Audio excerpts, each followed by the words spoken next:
KBLA Talk 1580 is progressive talk radio built for our community, by our community, and with hosts who look like you, live near you, and care about what you care about. 50,000 watts of truth right here in Southern California. KBLA Talk 1580. Listen live on your AM radio dial at 1580 or stream us live on our KBLA1580.com website or on our free KBLA 1580 app. Unapologetically progressive. KBLA delegation. Here comes your Friday night sports fix. Out of bounds in prime time. Get on your feet and make some noise for your out of bounds starting lineup. It's Ray Richardson, your LA sports authority, and Neal Scarbrough, the editor extraordinaire. They're bringing the heat with no filter and no chaser on KBLA Talk 1580. These fellas have a lot to talk about.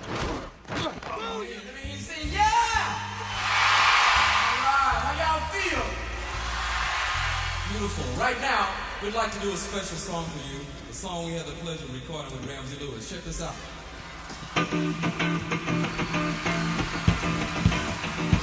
One of y'all can clap your hands this evening. Till you're getting down.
KBLA Talk 1580, where we always have a lot to talk about. Broadcasting live from Leimert Park, USA, in the heart of Los Angeles. Welcome forward to Out of Bounds, a show that brings some flavor to the world of sports for 60 minutes. My name is Ray Richardson. My guy Neal Scarbrough is on special assignment, but he'll be checking in live from New York City. We will hear from him in just a couple of minutes.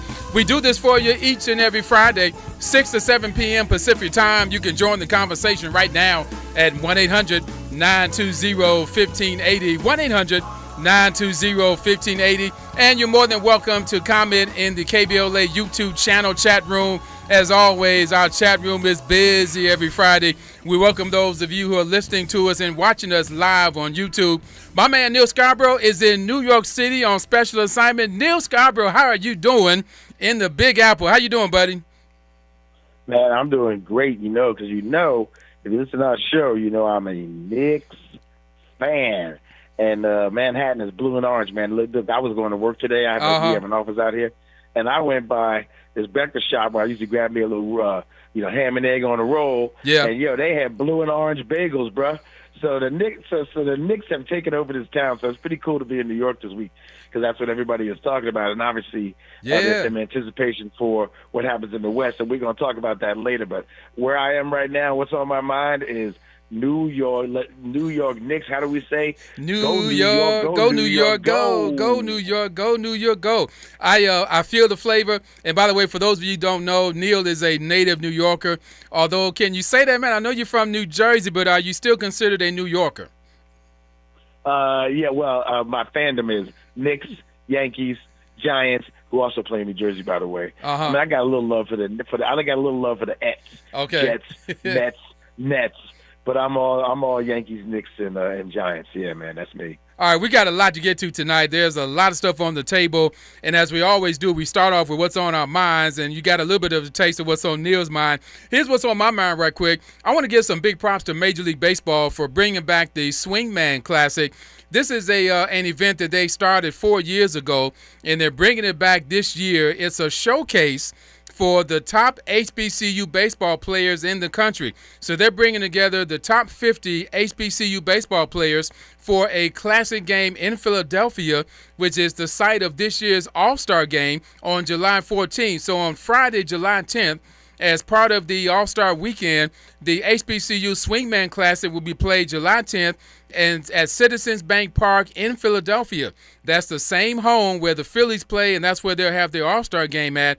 So this is a great opportunity for some of the guys who don't get as much credit and don't get as much exposure. They're bringing them all together for a game on July 10th in Philly. They're paying all the expenses to get there. And check this out. The game is on July 10th. Now, the next 3 days after that, July 11th to the 13th, is the Major League Baseball draft. They're going to have that in Philadelphia.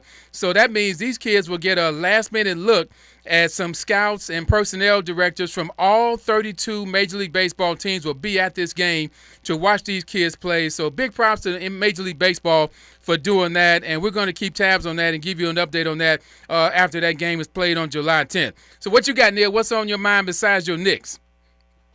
Well, that's really it. Was my Knicks, and I was really paying attention to what you were just talking about, because this is kind of a key thing. You know, we talked about this, and listen, we almost did another college segment this week. We did one last week, last 2 weeks about boycotting and not really playing to the man who has not accommodated the rights and whims of African Americans.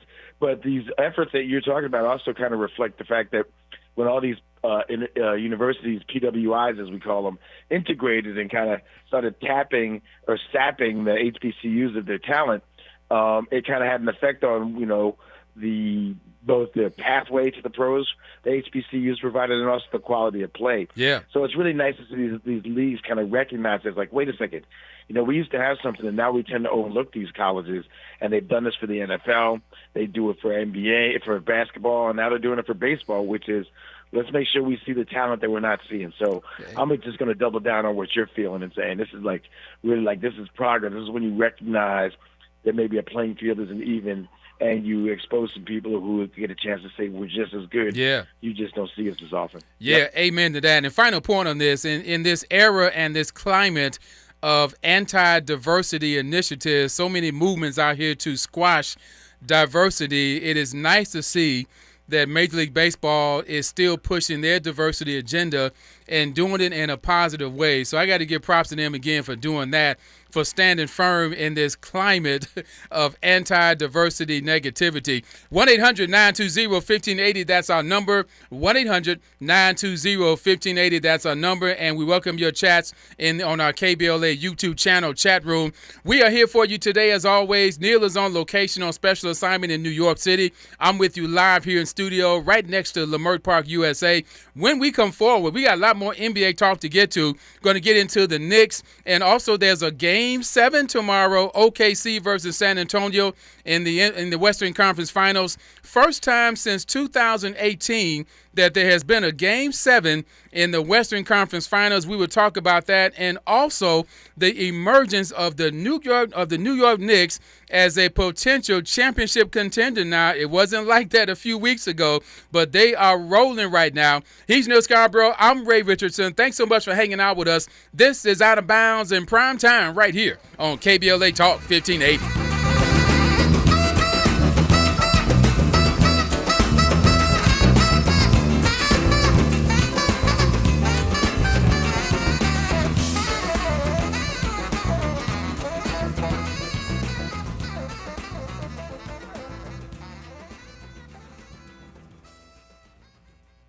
More Out of Bounds is coming up on KBLA Talk 1580. Join the conversation with Ray Richardson and Neal Scarbrough at 1-800-920-1580. Javier Becerra isn't new to the fight for progress. In Congress, he helped write and pass Obamacare. As Attorney General, he sued Trump over 120 times and won. As Secretary of Health, Becerra took on special interests and lowered drug costs. Endorsed by Planned Parenthood and nurses, Javier Becerra is the fighter we need and the leader we can trust to tackle California's affordability crisis, build more affordable housing, and stop Trump when he violates our civil rights. Ad paid for by Becerra for Governor 2026.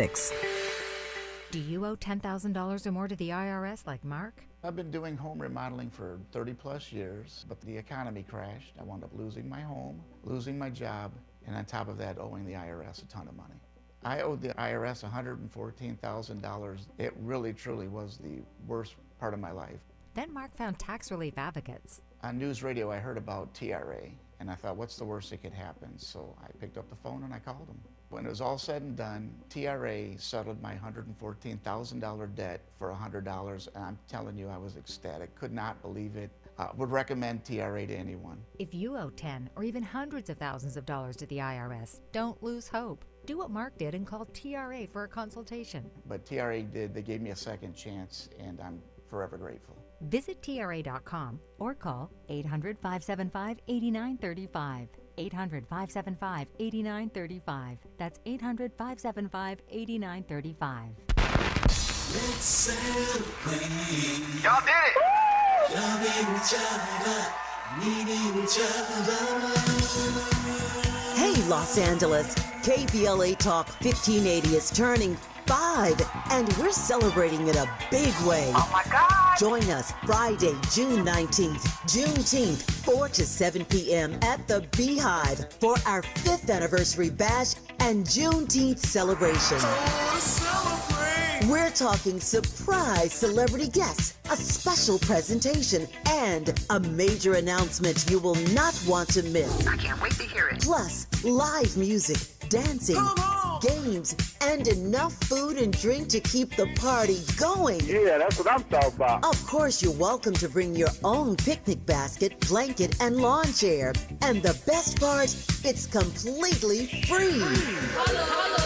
But here's the thing. You've got to sign up in advance. Space is limited, so don't wait. Head to KBLA1580.com right now and lock in your spot.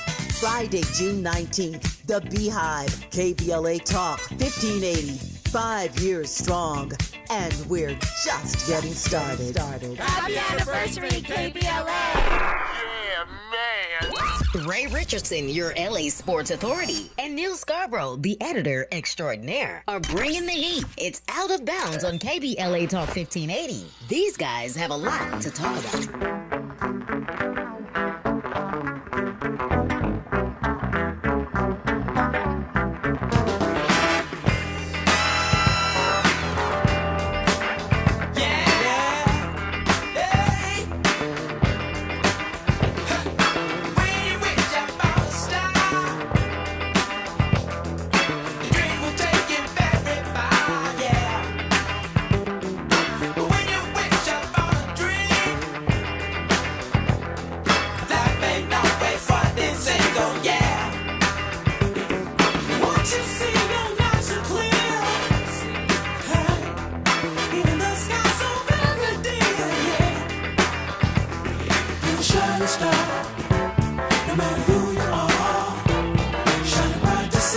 KBLA Talk 1580, where we always have a lot to talk about and sing about sometimes. Broadcasting live from Leimert Park, USA, in the heart of Los Angeles. Welcome forward to Out of Bounds, a show that brings some flavor to the world of sports for 60 minutes. I'm Ray Richardson. On location in New York City on special assignment is my guy, Neal Scarbrough. In case you notice, we are showcasing the music of Earth, Wind & Fire, my favorite all-time band tonight. We're doing that in honor, and sort of a double honor. In case you haven't heard, Questlove has got a documentary coming out about Earth, Wind & Fire. It's called That's the Weight of the World. It's going to premiere in New York City at the Tribeca Film Festival on Wednesday, and I'm looking forward to seeing that. It's going to come out on HBO Max for everybody to see on Sunday, June the 7th. So we're kind of doing a little double toasting here to the New York Knicks and Earth, Wind & Fire. And best luck to Questlove for his premiere of That's the Weight of the World. Neal Scarbrough is on location in New York City. And time now to get into some NBA and also what's happening with the Knicks there. The Knicks are waiting on the outcome of tomorrow's Game 7 in the Western Conference Finals between the Oklahoma City Thunder and San Antonio. That game is in Oklahoma City tomorrow at 5 o'clock local time. Neal, I know people out there are talking about either one of those teams they're ready for. But let's get into this right now. I know you and I had some debate about who the Knicks would fare better against. I'm not sure right now, but I kind of have a personal feeling. I would like to see San Antonio get there because I think there's an appeal for people to see how Wembanyama would do on such a big stage against the Knicks. I would like to see him go up against them in the finals. I know that's going to be a tough task for him to beat OKC in OKC for Game 7, but I'm leaning towards seeing if San Antonio can get there. Where you fall on this? Where's your thought process on this? Yeah, well, I mean, we can talk about the matchup against the Knicks in a second. We got a little bit of time in this segment, but I feel like my view is that Oklahoma City is going to win this series tomorrow, simply because the way the series has gone, it's been like these haymakers. Remember that first game, the double overtime, where the teams were just going back and forth with big shots and mini runs and et cetera. And then the series has kind of taken that personality in how their outcomes have gone over the ensuing games, especially the previous 3 games, right, where San Antonio got home, got right after they had some bad stats and some bad performances in Oklahoma City the night before, the game before. The game before that, Oklahoma City, Game 4, they got a little shaken up in San Antonio after winning in Game 3, and then they came home and said, "Nah, we're going to take control of the series." And it looked like after Game 5 that Oklahoma City had established themselves, right? Alex Caruso was on fire. Shea did his thing. Hartenstein really started, and they did those things. So I feel like that this coin keeps flipping, and it's going to flip toward Oklahoma City Game 7 at home. And so I don't mind being wrong about that because I do like the San Antonio story, but I think Shea is going to have like a comeback game like Wemby did in Game 6. Yeah. And bring this Western Conference crown back to Oklahoma City. Some late-breaking news in case you didn't hear this, in case our audience didn't hear this, but OKC's big-time shooting guard, Jalen Williams, is not going to play tomorrow. He's got he aggravated that hamstring again, so he's already been ruled out today for tomorrow. That is a major development for OKC fans. Now, they've been playing pretty well without him, but in this situation tomorrow, I really think they're going to miss him a lot because that's one more versatile player they can throw at San Antonio that they will not have. So we see how that measures up to the outcome of tomorrow. So anyway, Jalen Williams is not going to play tomorrow. Everybody else is healthy, but of course everybody's got their bumps and bruises right now. And I know the Knicks are looking back at this and they're chilling. They're relaxing. I know New York City is on fire there. They just ready to take on either one of those teams. But I still think if Wembanyama can play to his potential, stay close to the basket. I didn't like his stat line. He shot 5 3-pointers in Game 6 and missed all 5 of them. I don't like that. I just don't like him doing that out there. Game 6 was different. Yeah, I just don't like that. So get him closer to the basket. They're going to need him down there. And I still think that the way the Knicks have been playing, that they have closed the gap on the West team being the dominant favorite to win the finals. I think the Knicks have done a lot to help themselves to become a better contender lately than we saw like a month or two ago. I think they got a real shot at winning this if they can stay healthy. Now, speaking of health, Mitchell Robinson has a broken finger, had surgery on that finger yesterday, but he did say that he's going to play. So I'm kind of curious to see how that shapes up. They're going to need him as a backup man under the basket. But right now, the Knicks have a little bit of an injury concern with him. But I still like their chances to be competitive in the finals. What do you say about that? Well, yeah, I mean, they need Mitchell Robinson for defense and rebounding, right? I mean, that's really where he kind of sets the stage. He gets a few baskets close to the bucket. Obviously, he's a nightmare at the free throw line. But so I think, like, depending on it's his pinky, and if he had surgery, I guess it's fairly serious. But if he can still be in the paint and be a force blocking, the question is he going to be able to like receive balls down low? Can he handle some of them rebounds that he's going to get? Like, how damaging is this pinky injury? Yeah. But he's not really a finesse player where they really need him, for his touch and et cetera. So I just feel like as long as he's playing, they get what they need because the issue with all these teams out west is their size, right? Yeah. I mean, granted, Wemby is like too tall, too big men, but the next guy is Cornette. So you can kind of survive against Cornette when Wemby's out. But OKC with Hartenstein and Chet, and the size they have, the Knicks need to be deep up front, and so that's why they got to get Robinson on the court. But, he's the kind of player where he can probably play with a broken hand. Yeah. Where Cat would be different, Jalen would be different, Mikal Bridges would be different. OG Onobi, he's kind of a tough dude, so he might be able to power through with a busted finger. So as long as he can play, the Knicks have their depth intact and their 11-0 streak intact. And I think the issue for them is what happens in Game 1 and 2 out west, because if they win one of those games or both, the guard is going to be on fire. Yeah. And I feel sorry for a team in Game 3 if the Knicks actually have an edge. Neal Scarbrough live on location in New York City. I'm Ray Richardson in L.A. This is Out of Bounds, a show to bring some flavor to the world of sports for 60 minutes. You can join the conversation right now at 1-800-920-1580, 1-800-920-1580. Neal, I got to ask you about this. There has been some discussion lately, and there's been more talk about it. Jalen Brunson, there are people who want to label Jalen Brunson, if the Knicks happen to win this, if they happen to win the title, there are people out there who want to crown Jalen Brunson as the greatest Knick player of all time. And I love this kid. He's a great player. He has really elevated the Knicks franchise. I'm just not there yet to crown him as the all-time Knick, even if they win the championship. Where do you fall on this as a native New Yorker and a longtime Knicks fan? Where do you stand in this argument? Well, listen, the Knicks have had a lot of great players who have not won a title, right? Yeah. So getting that title getting that title would put you maybe ahead of a few people. But I will say this. Jalen Brunson is the all-time signing of all time. Yes, I will say that.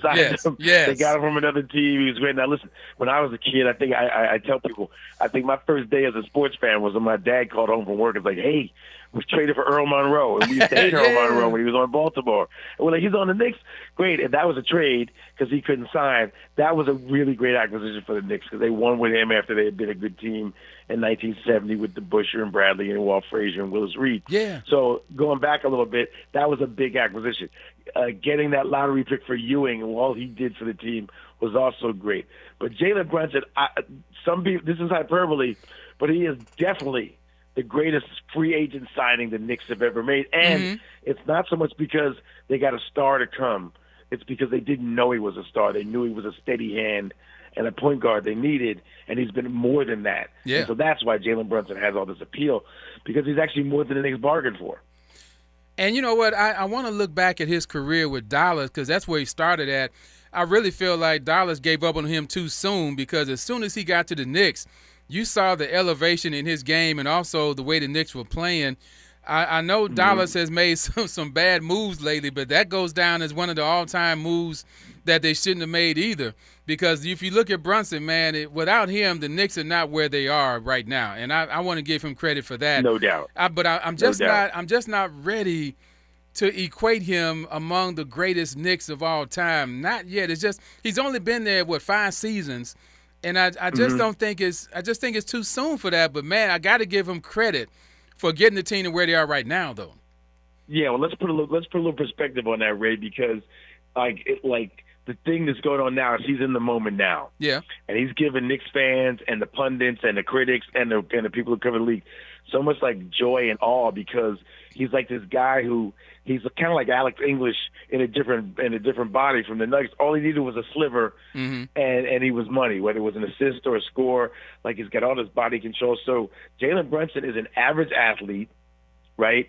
And a questionable shooter, although he's been shooting great for the Knicks. Yeah. But he's also a great ball player. When he gets that opening, he takes advantage of it. And so that's what's really wowed a few people because he just doesn't seem like he's dominating out there. And you look up, it's like, this dude can't miss a shot. He's got 8 assists, and he's got these point totals. So I agree with your skepticism, but the bottom line is if you watch that team night in and night out, you're like, man, he did it again. Yeah.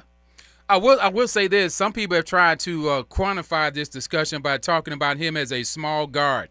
And by him being only 6'2", I've heard comparisons, to Isaiah Thomas, small guards leading the NBA to a championship. Derek Fisher did it out here with the Lakers a couple of times.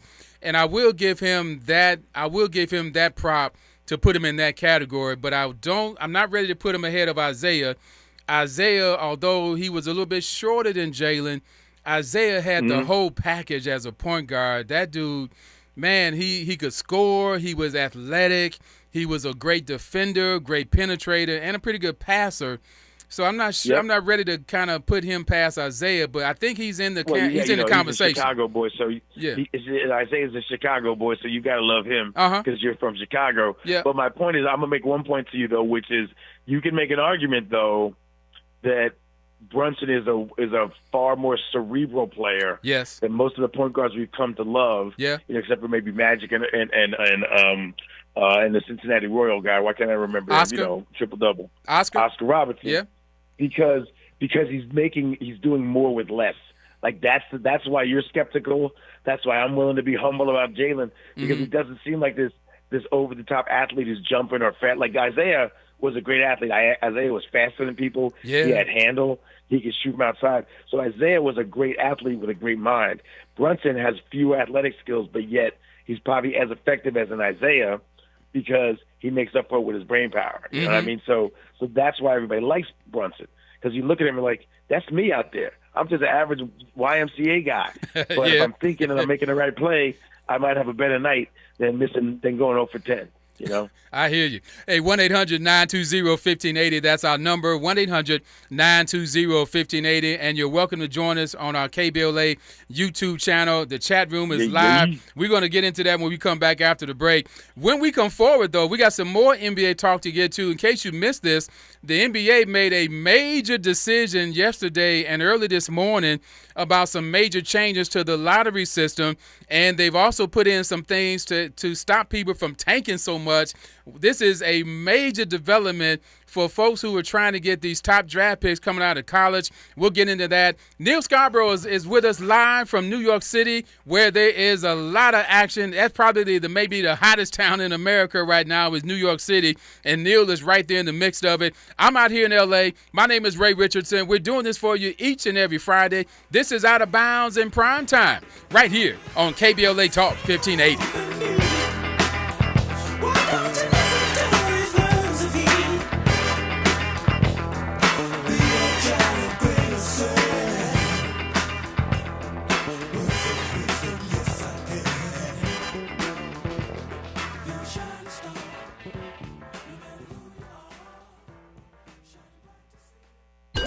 Every Friday night at 6 Pacific Time, it's Out of Bounds with Ray Richardson and Neal Scarbrough, the show that brings that barbershop flavor to the world of sports on KBLA Talk 1580.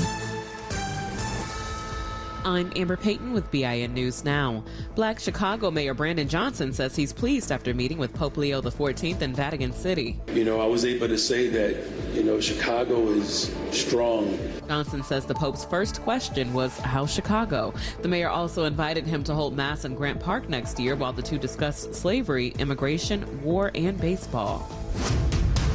The Department of Homeland Security is threatening to pull federal customs officers from airports in sanctuary cities, including LAX. Secretary Markwayne Mullin says plans are being drawn up, but the idea is facing pushback. Black Los Angeles Mayor Karen Bass says she doubts DHS will follow through. And Louisiana's new GOP favorite congressional map is heading to the governor's desk.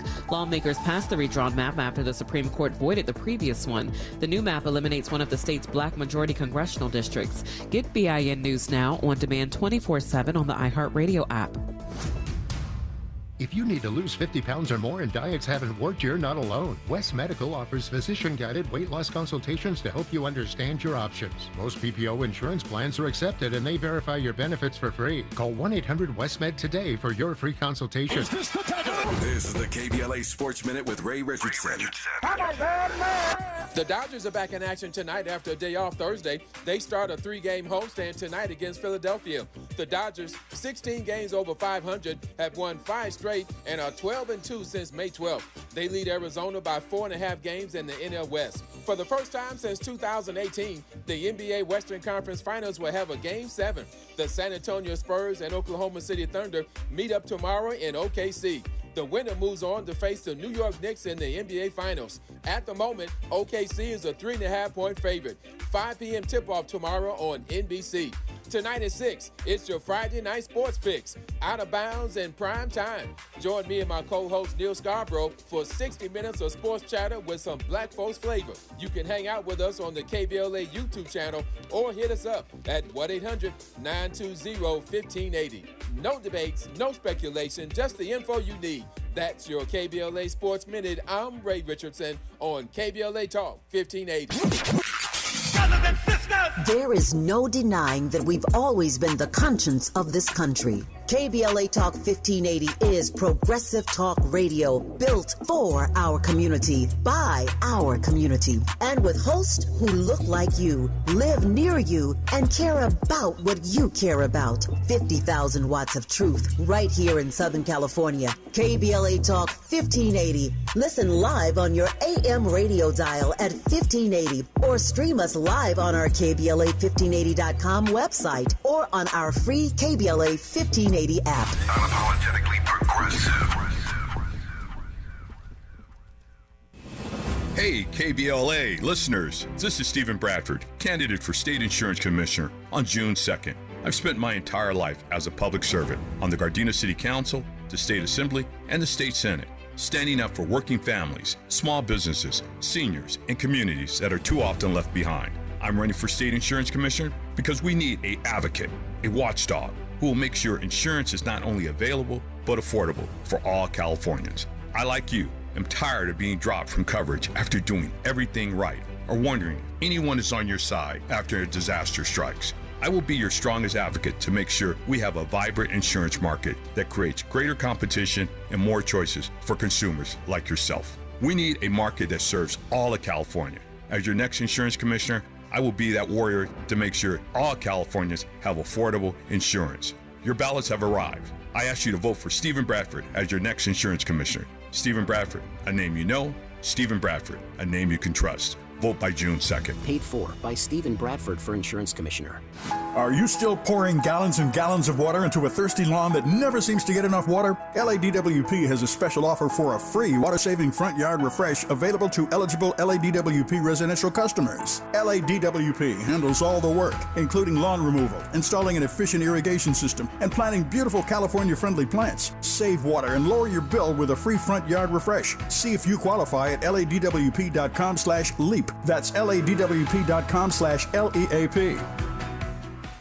You still have time to vote. Skip the lines and return your ballot to any official ballot drop box near you leading up to Tuesday, June 2nd. So don't wait and vote early. Visit plan.lavote.gov to learn more. Brought to you by the Los Angeles County Registrar. The joint will be jumping. Ebony Repertory Theater, in association with Big Street Films, brings you one of the most beloved musicals of all time. Tony Award winner, Ain't Misbehavin'. The soulful, swinging celebration of the music of Fats Waller. From the rollicking to the romantic, this show is pure magic, full of the songs that defined an era and the voices that'll make you forget everything else for a night. Foot-stomping, heart-stirring, unforgettable. Don't miss Ain't Misbehavin' at the Nate Holden Performing Arts Center, starring Lettucey, directed by Ren T. Brown. This is the night out you've been waiting for. Tickets are going fast, so don't wait. Grab yours now at ebonyrep.org or call the box office today at 323-964-9766. Ebony Repertory Theater, bringing the culture, keeping the legacy alive. Ain't Misbehavin' runs May 21st through June 8th at the Nate Holden Performing Arts Center. Get your tickets now. Ray Richardson and Neal Scarbrough, the editor extraordinaire, bring the flavor to the world of sports. It's Out of Bounds on KBLA Talk 1580. Ball's caught at the 40. He's at the 30. The 20. He's at the 10. These gentlemen have a lot to talk about. That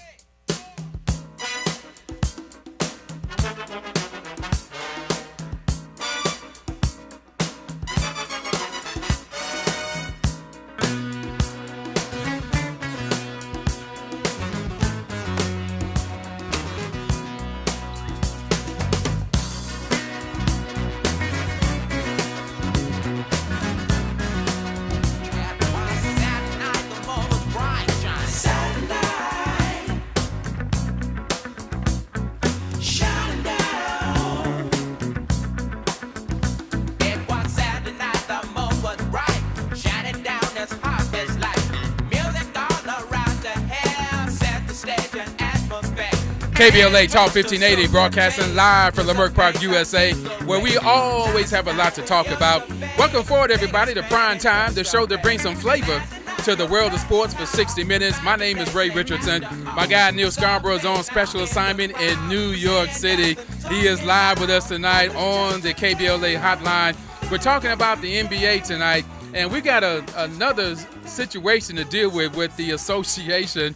In case you missed it yesterday, and then they added some things to it this morning, but the NBA has really sent out a message to everybody in the league that tanking will not be accepted anymore and not be allowed to even try anymore. They came up with some new rules and a couple of twists on the lottery.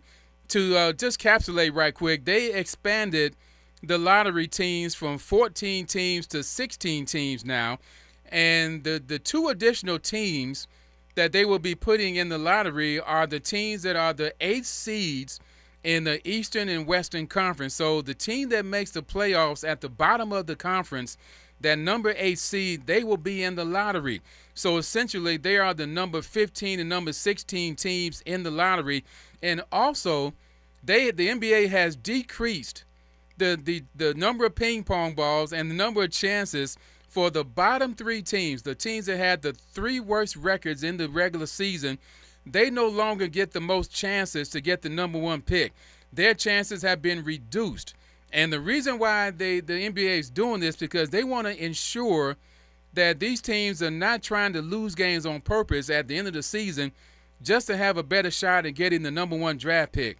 So this vote was put to a vote by the Board of Governors, and it was voted 29-1. So there was a consensus to make these changes and get this done.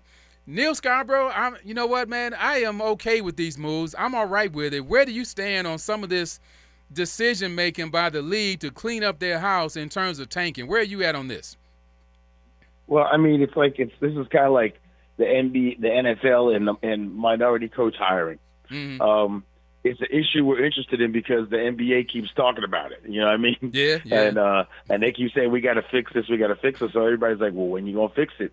But it feels a little bit like an overstep or overreaction because, I mean, I understand what they want to do and kind of disincentivize teams. And we'll talk in a couple of seconds about really where the worst place to be is in the NBA standings at the end of the season.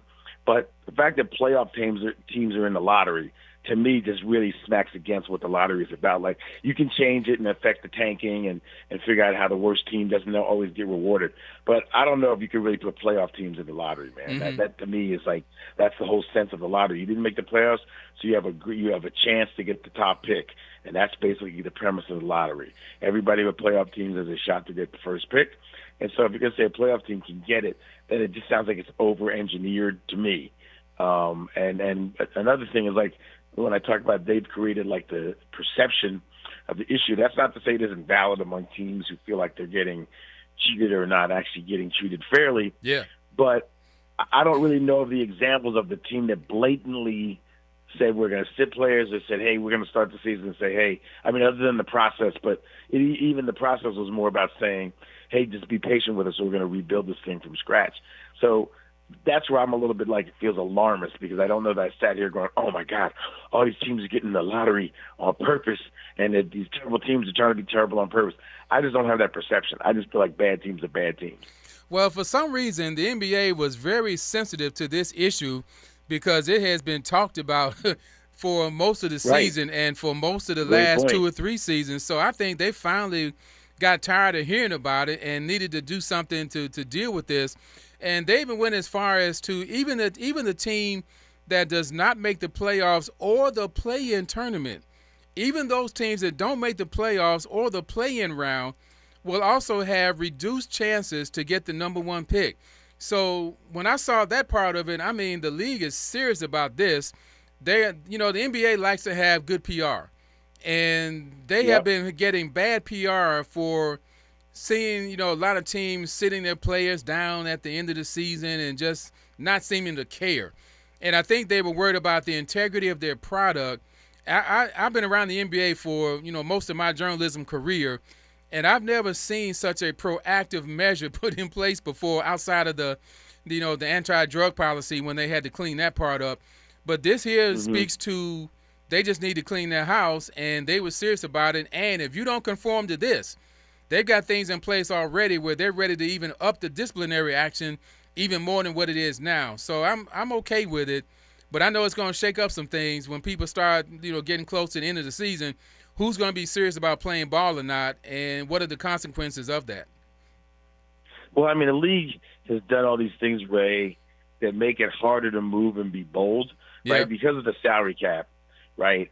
What teams learned, and certainly the Sixers and plenty of other teams that we know historically, the forever in the middle of the pack Milwaukee Bucks and Atlanta from the last century, the worst place to be is like in the middle. Yeah. Right? You finish like 41 and 41, 42 and 40. You're a low seed in the playoffs, maybe a 5 or 6, if you're lucky. And then you have an average team and you don't have the ability to improve through the draft because you can't really get into the lottery, right? And then the salary cap means you can't just decide, well, this year we're going to spend $450 million on our roster.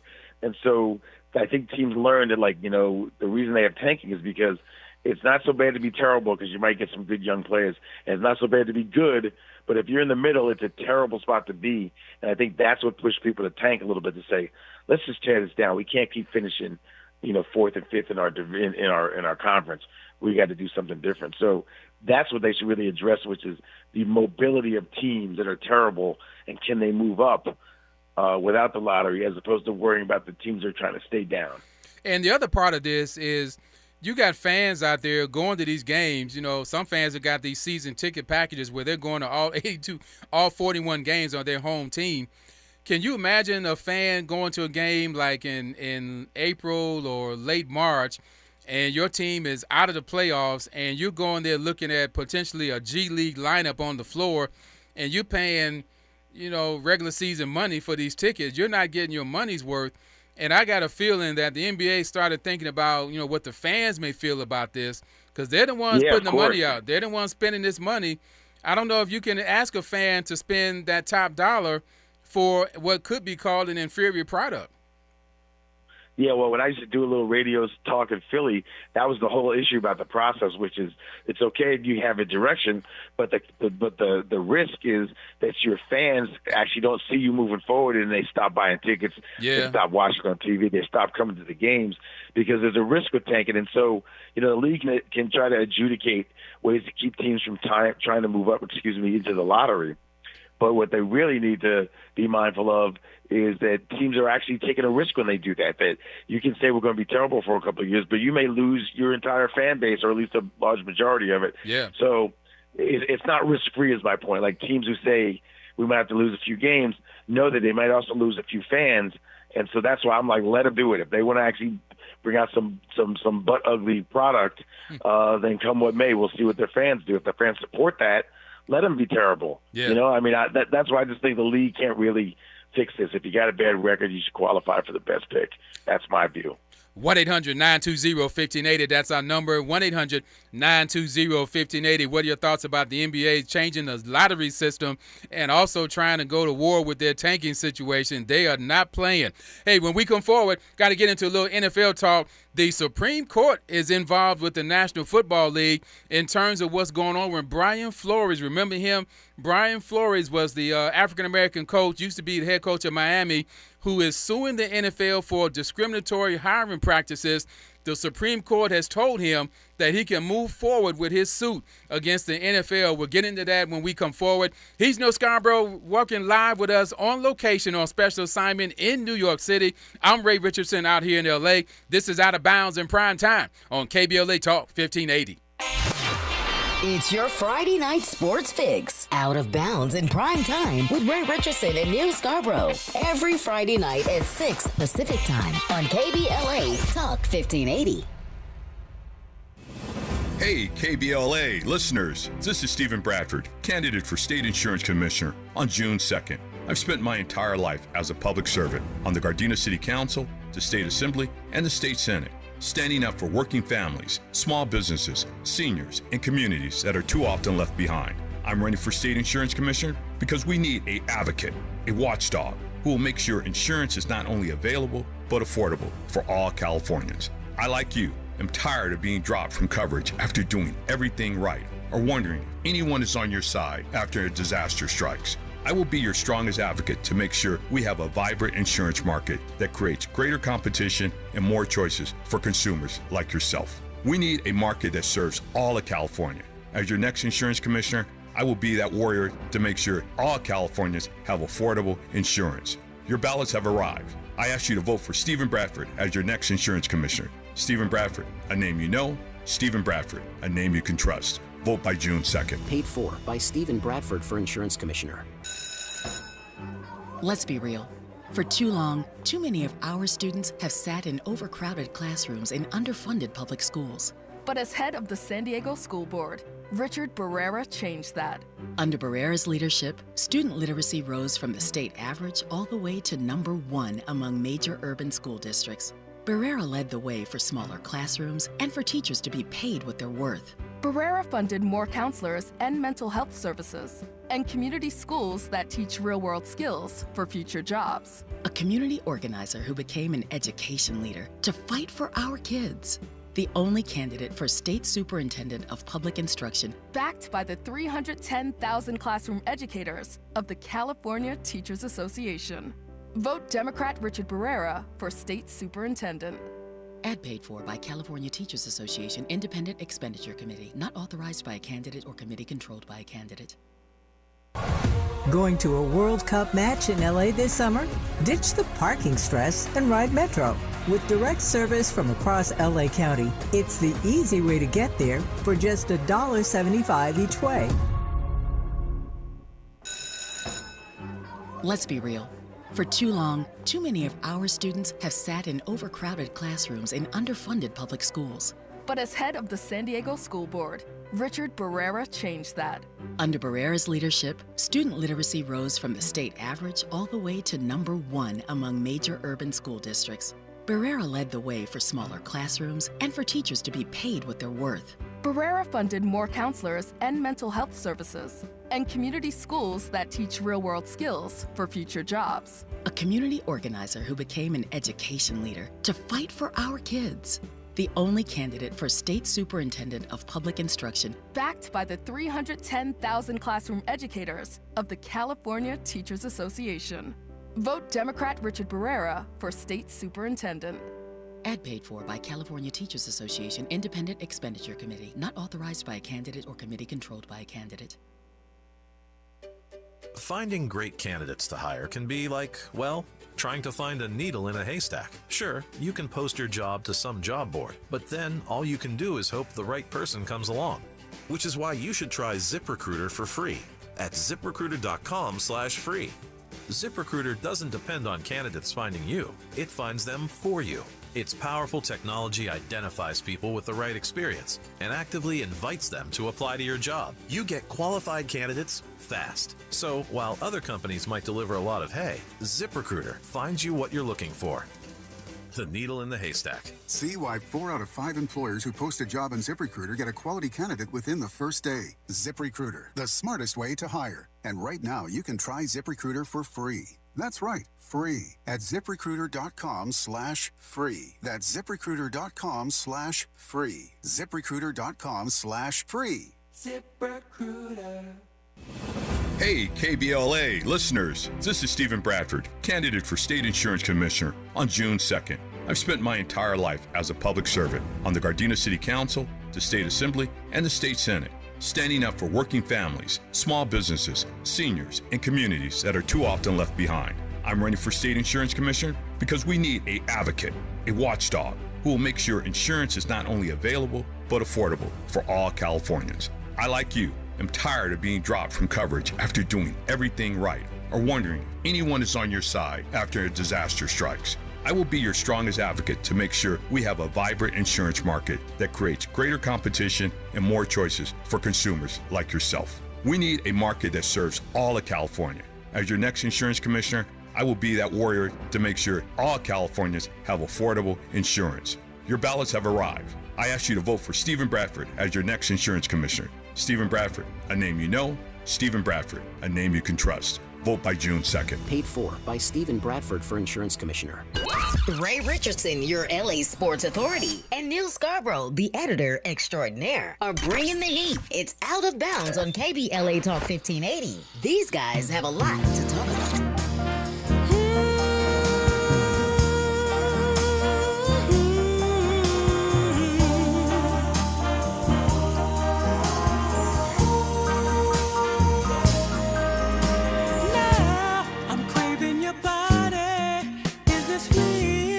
Temperatures rising, I don't want to feel I'm in the wrong place to be real. KBLA Talk 1580, where we always have a lot to talk about.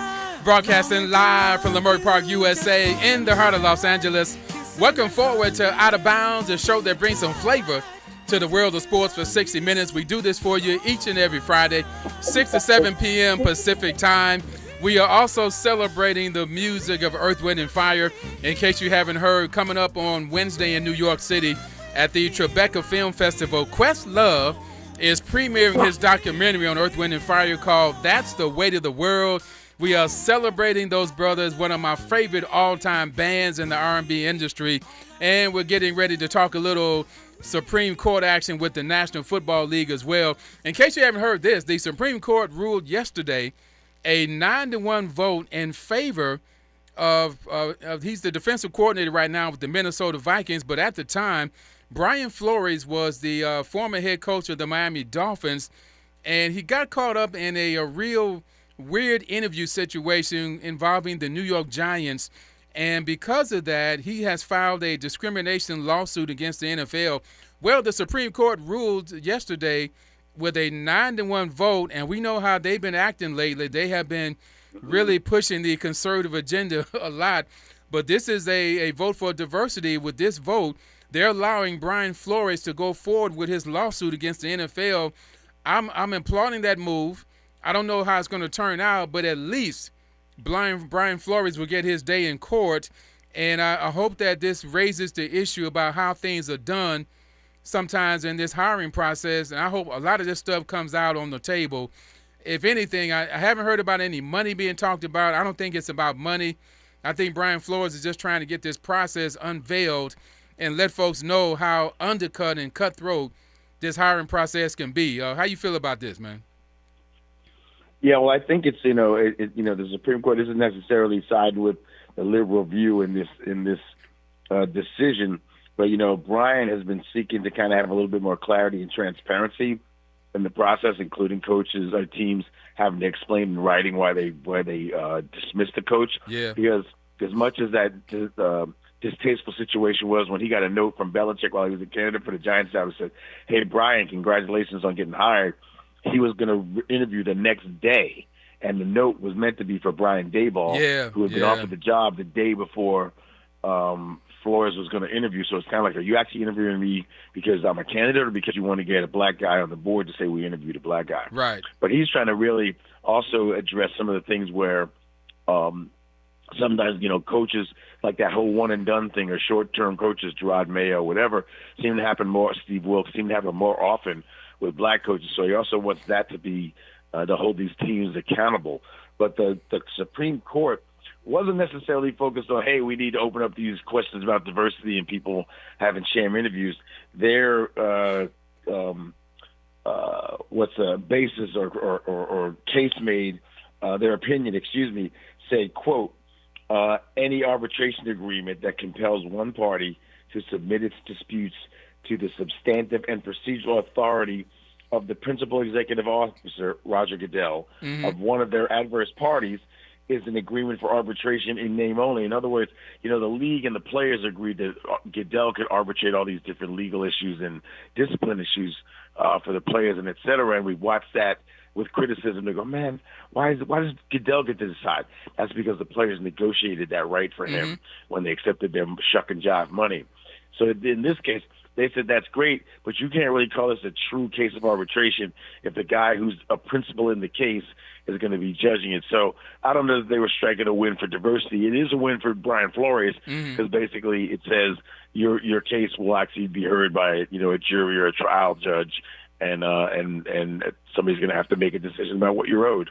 Yeah, there is no way that Roger Goodell could be impartial in this matter. So in that way, I do applaud the Supreme Court for telling him that, no, you cannot sit over your own case. You cannot be the judge and jury over something that benefits your league. So I'm glad they made that decision. Listen, and for all we know, the owners had a bigger issue with that, because remember, Goodell is the guy who's like saying, I wish we were doing a better job hiring these coaches, but these darn owners run their own teams like individual businesses. And so he's been on record saying, I wish these owners performed better. Yeah. But yet it still is about reputation, and, no league wants to be found liable for discrimination. So to your point, why would Roger Goodell say, yeah, you know what, let's make sure that Brian Flores wins this case? Amen. All right, so by the time we come back here next Friday, when you're back here in town in studio, when we get back here next Friday, we will know the outcome of Game 1 of the NBA Finals. Game 1 is Wednesday, the Knicks versus OKC or San Antonio. So we'll have a chance to talk about that next Friday. I am thinking that that first game is going to be one of the most watched games in NBA Finals history. And I know you were talking about when games 3 and 4 come to New York, New York's going to be lit. You still feel that way?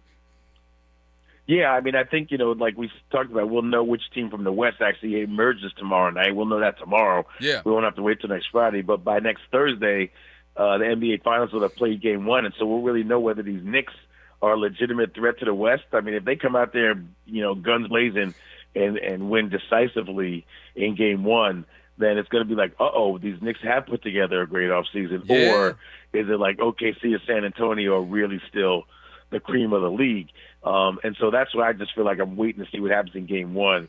Because God forbid that you're in New York City after the Knicks win games 1 and 2. Oh, man. You can't even drive through this city if that was going on. So we'll see. But I think that's what we'll find out. Are the Knicks a legitimate threat to these powerful teams in the West? Hey, Neal, enjoy the rest of your time in New York City. Have fun there. Take care of your business. Enjoy your time there. That's our time, the end of regulation. We will be back with you next Friday with more of this. Back on YouTube next week. Yeah, next Friday, barbershop talk, some talk for black folks on the world of sports.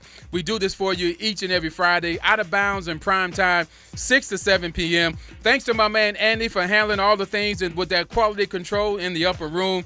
Stay tuned, everybody, for my man Zoe Williams with the voice of reason. Everybody out here in L.A., enjoy the rest of your weekend as well. My name is Ray Richardson. He is Neal Scarbrough. We'll be back with you next Friday with more of this, more of Out of Bounds in prime time right here on KBLA Talk 1580.